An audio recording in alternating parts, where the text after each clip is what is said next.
आज भी 13 तारीख को जो टेम्परेचर कंडीशन है वो ज़्यादा ही रहने की संभावना है, जिसकी वजह से हॉट एंड ह्यूमिड वेदर जो है वो दिल्ली में बना रहेगा। जैसे आप देखेंगे दिल्ली में अलग क्षेत्रों में टेम्परेचर्स जो है वो अलग रिपोर्ट होते रहते हैं और इसके इन्फॉर्मेशन प्रोवाइड करते रहते हैं। अनुमान यही है कि मुख्य रूप से जो टेम्परेचर जो है वो जो 43-44 की रेंज में है वो 40 डिग्री की रेंज में आने की संभावना है 16-17 तारीख का। रूप से देखें तो दक्षिण भारत में वर्षा जो है मानसून जो है वो एक्टिव कंडीशन में रहने की संभावना है।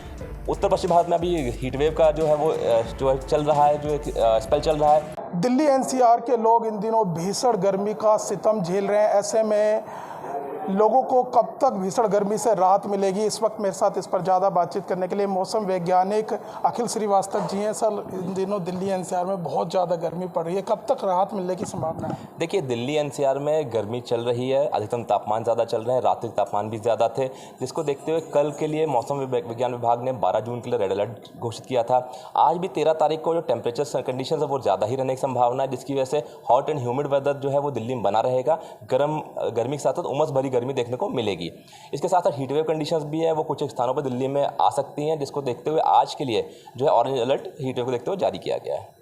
तो सर, अभी कोई राहत मिलने की संभावना नहीं है? देखिए, आज एक्सपेक्टेशन ये है हमारा कि आज रात्रि के समय थंडरस्टॉर्म एक्टिविटी हो सकती है, जिस शाम और रात्रि के समय जिसमें 40 से 50 किलोमीटर तक की गति से हवा रह सकती है, जो टेम्परेली 60 किलोमीटर प्रति घंटे तक भी जा सकती है।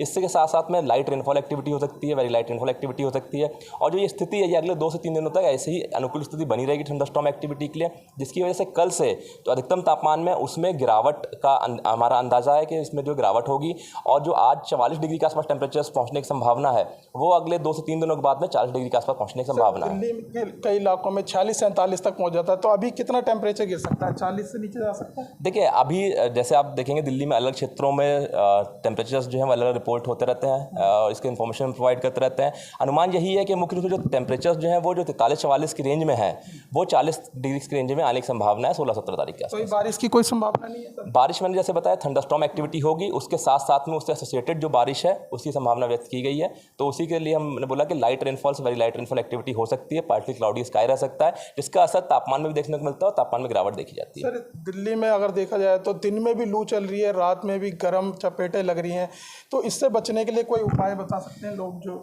देखिए, इससे बचने सबसे मुख्य रूप से आप जो अधिक तापमान का जो समय है उसमें अपना सर ढक करके बाहर चलें, ज़रूरत हो तभी बाहर जाएं। सबसे ज़रूरी चीज़ ये है कि नियमित रूप से पानी पीते रहें, प्यास नहीं भी लगी हो तब भी अपने आप को हाइड्रेटेड रखें, पानी पीते रहें, सिर ढक करके चलें, टोपी का, गमछे का, जो भी आपके पास उपलब्ध साधन है उसका उपयोग करें। मुख्य रूप से धूप से जाने से बचें और हल्के ढीले हवादार कपड़ों पहनने का प्रयत्न करें। सर, एक बार मैप के जरिए समझा दीजिए कि अभी देश भर में किस तरीके का है।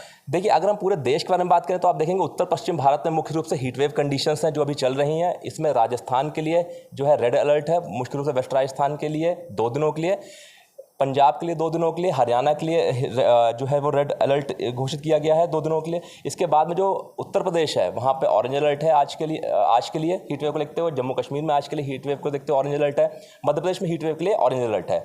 पूर्वी पार्ट के इंडिया के बारे में बात करें, ईस्ट इंडिया के बारे में, तो बिहार में, अरुणाचल प्रदेश में, असम, मेघालय में हॉट एंड ह्यूमिड वेदर का अलर्ट जारी किया गया है।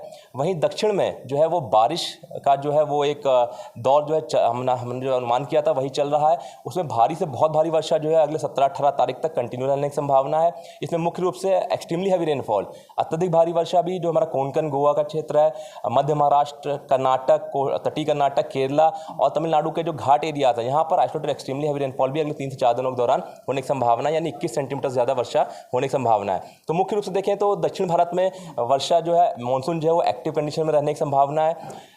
उत्तर पश्चिम भारत में अभी हीट वेव का जो है वो चल रहा है, जो एक स्पेल चल रहा है।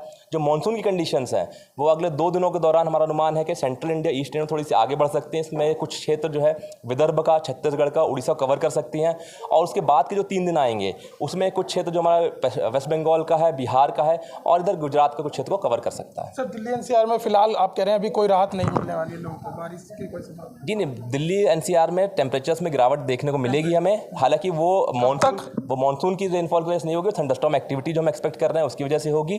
इसमें जो हमारा अनुमान है कि आज रात में हम एक्सपेक्ट कर रहे हैं थोड़ा थंडरस्टॉर्म एक्टिविटी हो सकती है। अगले 2 से 3 दिनों तक भी ऐसी कंडीशंस जो है वो फेवरेबल बनी हुई हैं जिसमें ठंडी डेवलपमेंट हो सकता है। कब तक गिर सकता है? जैसे मैंने बोला, कल से अधिकतम तापमान में गिरावट देखी जाएगी और ये गिरावट जो है अगले 2 से 3 दिनों तक आप देख सकते हैं। इसमें 16 तारीख के आसपास तापमान जो है 40 डिग्री या उससे नीचे भी आने की संभावना। बहुत बहुत धन्यवाद सर। तो देखिए, हमारे साथ बातचीत करने के लिए थे मौसम वैज्ञानिक अखिल श्रीवास्तव, जिनका साफ तौर से कहना है कि कल से मौसम जो है तापमान में कुछ गिरावट देखने को मिल सकती है। फिलहाल इस वीडियो में बस इतना ही। बाकी खबर देखने के लिए देखते रहिए पॉलिटिशियंस इंडिया न्यूज़। धन्यवाद। अगर आपको हमारा वीडियो अच्छा लगा तो हमारे चैनल को सब्सक्राइब करें, हमारी वीडियो को लाइक करें, शेयर करें और ऐसे ही देश की तमाम बड़ी खबरों के लिए जुड़े रहें पॉलिटिशियंस इंडिया के साथ।